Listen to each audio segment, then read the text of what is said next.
ఈ నెల మార్చి 31వ తేదీ జరిగే రంజాన్ ప్రార్థనల కోసం ఈద్గా మైదానంలో మున్సిపల్ కార్పొరేషన్ ఏర్పాట్లు చేస్తోంది. ఈ ఏర్పాట్లను తిరుపతి ఎమ్మెల్యే ఆరణి శ్రీనివాసులు, మున్సిపల్ కార్పొరేషన్ అదనపు కమిషనర్ చరణ్ తేజ్ రెడ్డి, సహాయ కమిషనర్ అమరయ్య, ఇంజనీరింగ్ శాఖ అధికారులు పరిశీలించారు. గురువారం ఉదయం మైదానంలో జరుగుతున్న పనులను పరిశీలించి శనివారం నాటికి పూర్తి చేయాలని తిరుపతి ఎమ్మెల్యే ఆరణి శ్రీనివాసులు ఆదేశించారు. ముస్లింలను అన్ని రంగాల్లో అభివృద్ధిలోనికి తీసుకువచ్చేందుకు ఎన్డీఏ కూటమి ప్రభుత్వం కృషి చేస్తున్నట్లు ఎమ్మెల్యే ఆరణి తెలిపారు. నెల రోజుల పాటు ఎంతో నిష్ఠతో అల్లాను ముస్లింలు ప్రార్థించడం ఆనవాయితీగా వస్తోందని ఆయన చెప్పారు.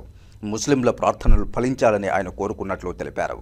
అల్లా దయ నియోజకవర్గ ప్రజలందరిపై ఉండాలని కోరుకుంటున్నట్లు ఎమ్మెల్యే ఆరణి తెలిపారు.